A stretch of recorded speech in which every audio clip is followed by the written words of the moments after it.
This is Democracy Now!, democracynow.org, The War and Peace Report. I'm Amy Goodman. Top Secret America. That's the title of an explosive investigative series published in the Washington Post this morning that's already creating a firestorm on Capitol Hill. It starts, quote, "The top secret world the government created in response to the terrorist attacks of September 11, 2001 has become so large, so unwieldy, and so secretive that no one knows how much money it costs, how many people it employs, how many programs exist within it, or exactly how many agencies do the same work." Some of the findings of the two-year investigation include more than 1,200 government organizations and nearly 2,000 private companies work on programs related to counterterrorism, homeland security, and intelligence in about 10,000 locations across the United States. An estimated 854,000 people, nearly 1.5 times as many as live in Washington, D.C., hold top-secret security clearances. Many security and intelligence agencies do the same work, creating redundancy and waste. The series by Washington Post reporters Dana Priest and Bill Arkin includes an online searchable database and locator map. PBS Frontline is producing an hour-long documentary on the investigation that'll run in October. This is its trailer. You think you know America, but you don't know top secret America. We're all aware that there are 3 branches of government in the United States. But in response to 9/11, a 4th branch has emerged. It is protected from public scrutiny by extraordinary secrecy. Top secret America. This is a closed community, and since 9/11, it's become even more so. The money spigot was just opened after 9/11, and nobody dared say, I don't think we should be spending that much. It has become so big, and the lines of responsibility are so blurred that even our nation's leaders don't have a handle on it. Where is it? It's being built from coast to coast, hidden within some of America's most familiar cities and neighborhoods. In Colorado, in Nebraska, in Texas, in Florida, in the suburbs of Washington, D.C. Top Secret America includes hundreds of federal departments and agencies operating out of 1,300 facilities around this country. They contract the services of nearly 2,000 companies. In all, more people than live in our nation's capital have top secret security clearance. It's, again, the size, the lack of transparency, and the cost. And if we don't get it right, the consequences are gigantic.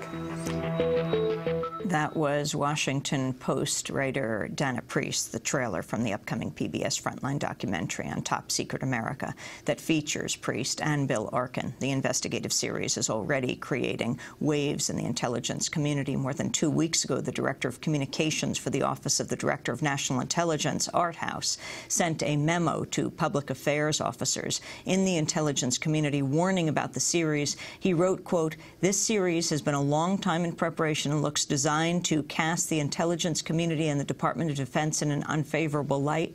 We need to anticipate and prepare so that the good work of our respective organizations is effectively reflected in communications with employees, secondary coverage in the media, and in response to questions," he wrote. Well, Bill Arkin is the co-author of the piece. He's joining us now from the offices of the Washington Post in Washington, D.C. Welcome to Democracy Now!, Bill. Why don't you first lay out the scope of this series and why you started this 2 years ago? Well, 2 years ago, Dana and I got together, and we were actually just talking to each other about various things that we were working on, and we realized very quickly that we were looking at something that was very similar, and that we had both detected in our long years of work in the national security world that something had been created since 9/11 that wasn't normal, that wasn't on the books, that looked like it was a gigantic superstructure on top of regular government. And we started our investigation to try to figure out what it is that we were looking at, and here we are 2 years later revealing our conclusions. Talk about what those conclusions are. What did you find, Bill?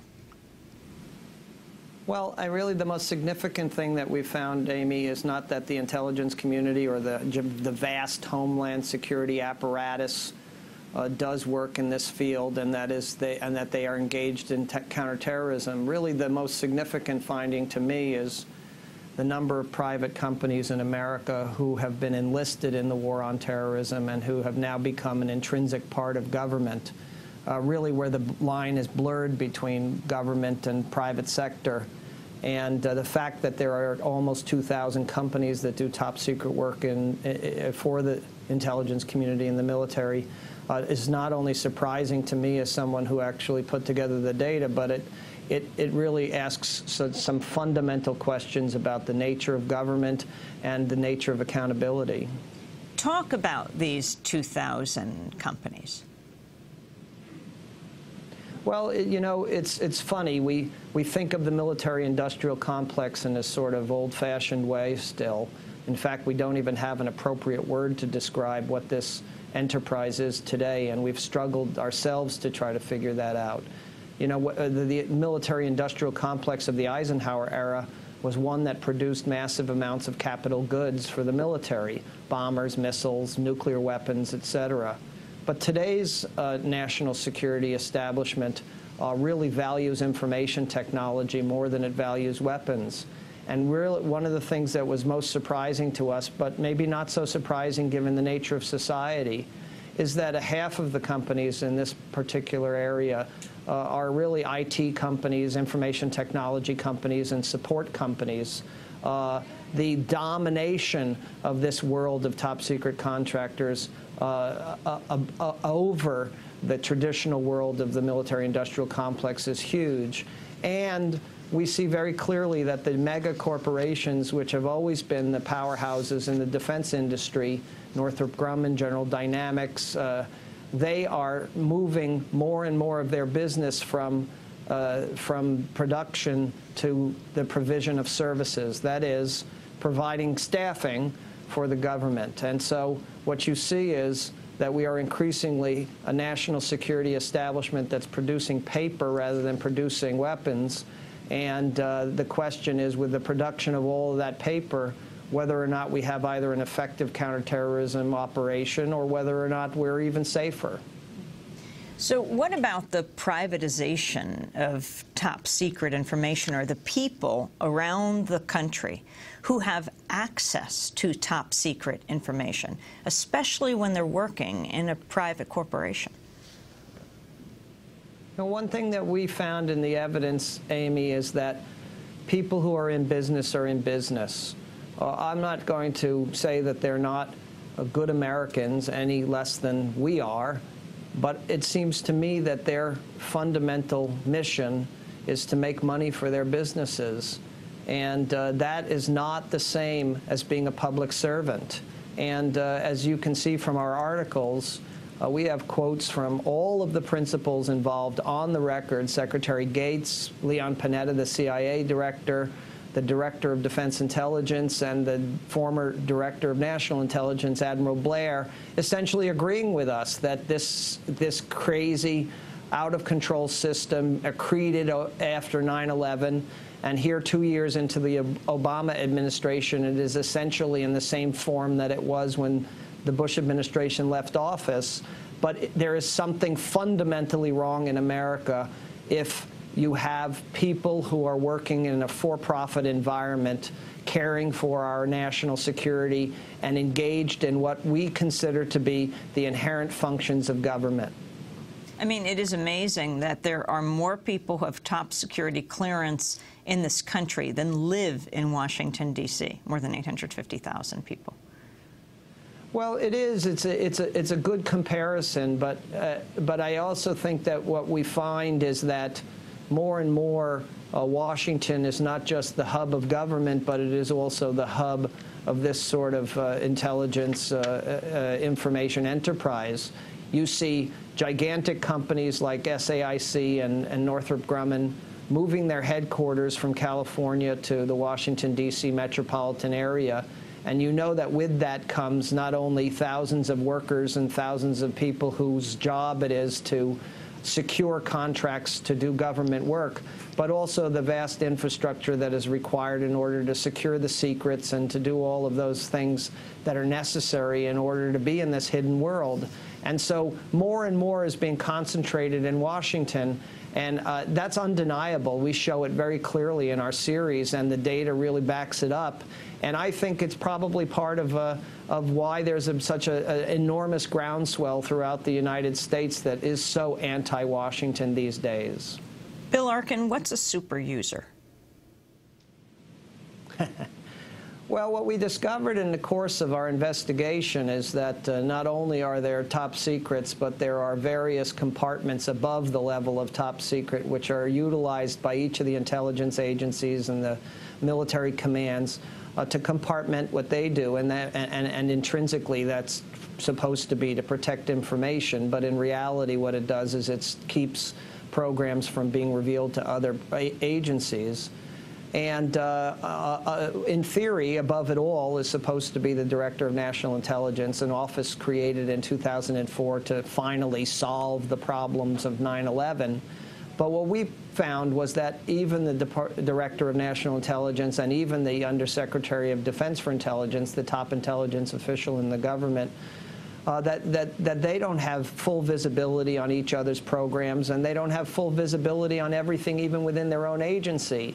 And there's this thing called super users, people who are designated specially, who have the ability to reach into all of the programs of all of the government. They actually have special logins, they actually have special computers, and there's only a few dozen of them as far as we can determine throughout the entire government, only a half dozen or so in the Defense Department and only a half dozen in the Directorate of National Intelligence.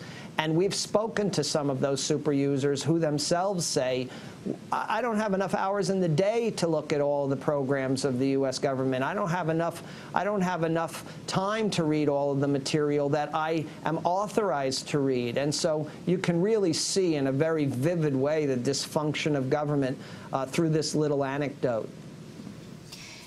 Bill Arkin, talk about the warning, the letter that was sent around to the intelligence community from Art House, and explain who he is, warning them of this series of pieces that you and Dana Priest are doing.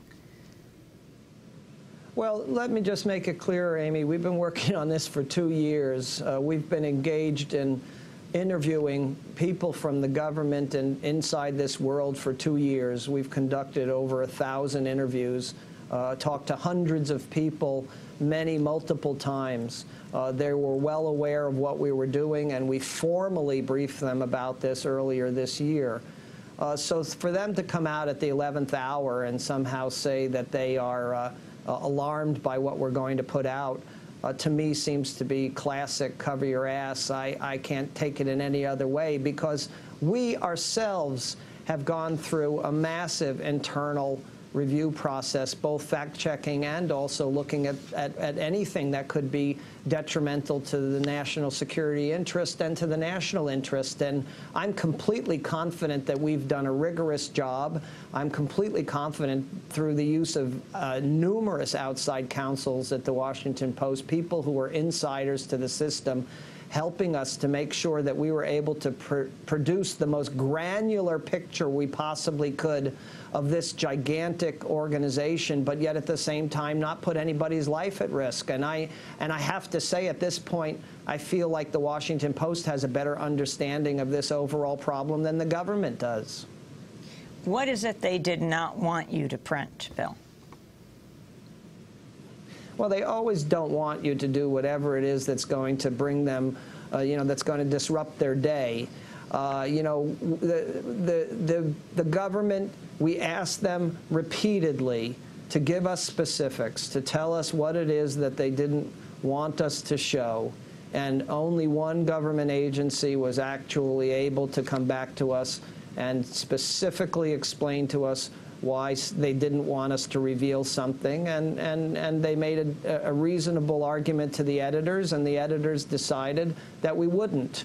This is such a rich area that we felt that really to diminish it by somehow not looking at these requests from the government seriously was a mistake. We're giving you information on 1,931 corporations, on 1,271 government entities across 45 different departments and agencies. I mean, this is an enormous amount of information.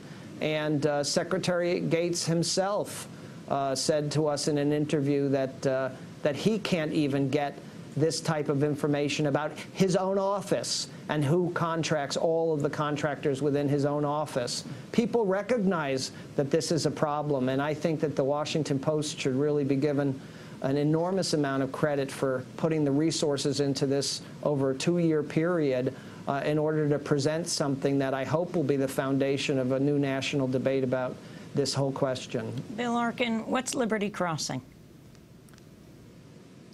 Liberty Crossing is the name, the nickname, for the new complex of buildings that has gone up in McLean, Virginia, that is home to the Director of National Intelligence, the CIA's National Counterterrorism Center, other counterterrorism task forces, and the National Counterproliferation Center. We highlight the buildings around Washington that have been created since 9/11 because we thought that it was a very tangible representation of government. It's often hard to really talk about government in terms of money because the billions after a while begin to just glaze over. But we thought, you know, our approach was going to be, we know that everything that happens somewhere, and we're going to find out where it happens. And lo and behold, as we began to map this alternative geography of America, one of the things that we discovered was that these guys have been on a fabulous building spree since 9/11.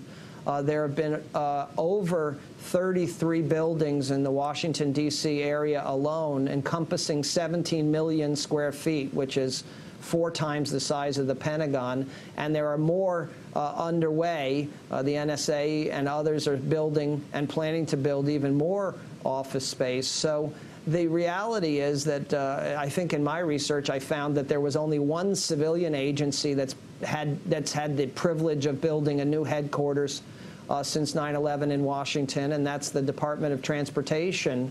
But this is a very tangible way of seeing this in your backyard, in reality, in a real physical location. And one of the phenomena that is also associated with 9/11 is that these locations, like Liberty Crossing, are undisclosed locations, meaning you can't look them up in a phone book. It has a cover address. It's not publicly bragged about in terms of where it is, although it's obvious where it is to anyone who goes by.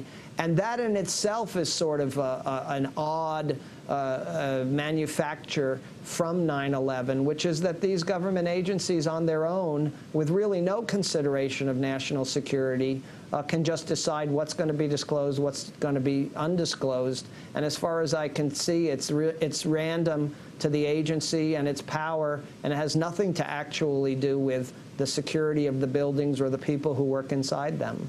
The National Geospatial Intelligence Agency, the new $1.8 billion headquarters, the 4th largest federal building in the area, in Springfield, right near Dulles Airport? No, in Springfield, Virginia, it's down south near Fort Belvoir. This is a gigantic facility that's going up right now. It's going to house 8,500 workers of the National Geospatial Intelligence Agency. I mean, they are going to leave their older buildings that are scattered throughout Washington, but you know what? They're going to be in well-appointed offices, and they'll be in one facility in Washington, and they will obviously, I assume, be able to do their work better. But it's just one of many. It's just one of many agencies that probably most Americans have never heard of within the national security and intelligence establishment. And as we found You know, there are 39 new construction starts this year alone nationwide of buildings going up for various pieces of the intelligence, homeland security, and military communities. The growth of the military budget, Bill Arkin, since 9/11?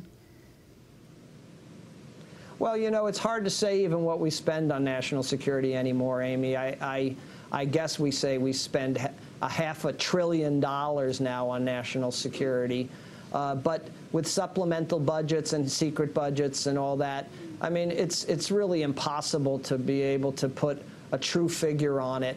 And more importantly, it's really impossible to gauge where this money is actually going and how effective it is. We've talked to people on the Hill who've said to us that the budget documents get thinner and thinner as the budget gets bigger and bigger. There's no way that Capitol Hill has the resources or the ability to oversee all of this activity. And all sorts of workarounds and devices have been created since 9/11 to essentially put as much as possible into secret programs or off-the-books programs so that they're beyond scrutiny. Maybe there'll be 8 people in the Congress who have the authority to see the information. But you know, that's not oversight as it's written in the Constitution. Those are people who are co-opted into the system. And I think that really this is an issue that we as Americans need to ponder, that we have created a government apparatus that really does not comply with our very precept of the balance of powers, and that's something that I hope that our series will provoke Congress to take a hard look at in terms of thinking about better ways in which it can exercise its oversight responsibilities over the executive branch. Bill, you've been doing this kind of work for years. What were you most shocked by in this latest investigation? I remember having a conversation with Dana, my writing partner, in the summer of 2009. We had sort of started by looking at the government and then shifted our attention to looking at the contracting base. And I said, wow, there's 200 companies that do top secret work for the government. And now we're at 2,000. I mean, it is the sheer magnitude of it, Amy, that is stunning.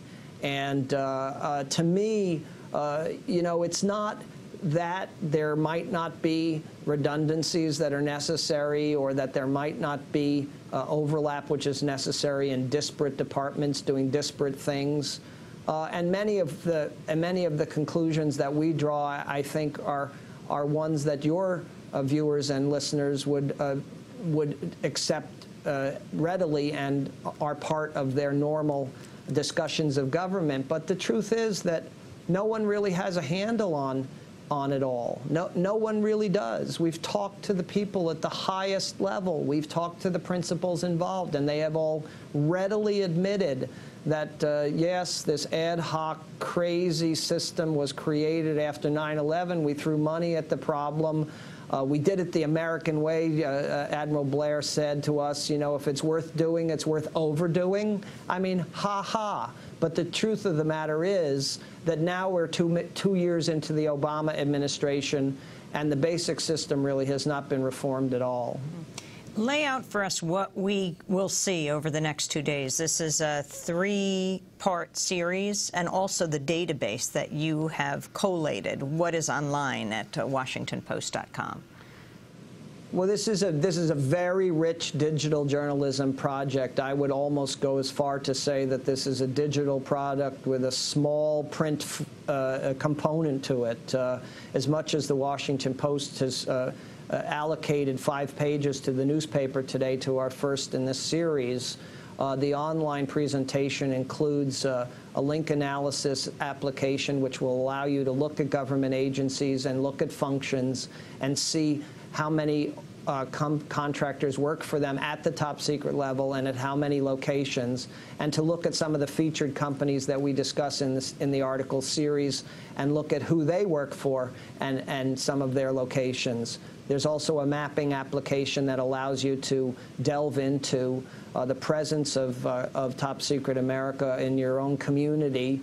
And then there's a profile of each of those 3,000 plus entities where you can look in more detail at their revenue, the size of the companies, and what it is that they do in this field. So we've provided, as is the nature of the Internet, the actual backup material to do it. But it wasn't a second thought to the stories. It wasn't like we wrote stories and then said, let's put a web presentation together. From the very inception of this project, we have worked in unison with the website, and we've had a team of over 30 people working with us, and that's an enormous amount of resources these days in the mainstream media, to be able to have really what we consider to be the future of investigative journalism displayed in these various multimedia ways, with documentary footage, with photo galleries, with a database that's searchable. We have a Facebook page, and there is a URL, topsecretamerica.com, where you can see our blog that's a launch today, and that will be starting to write on Thursday, as well as online discussions and other comments and commentary from our readers. Well, Bill, I want to thank you very much for being with us. Bill Arkin, a reporter for The Washington Post, co-authored this investigative series that has just been released today in The Washington Post called Top Secret America. We'll link to it at democracynow.org.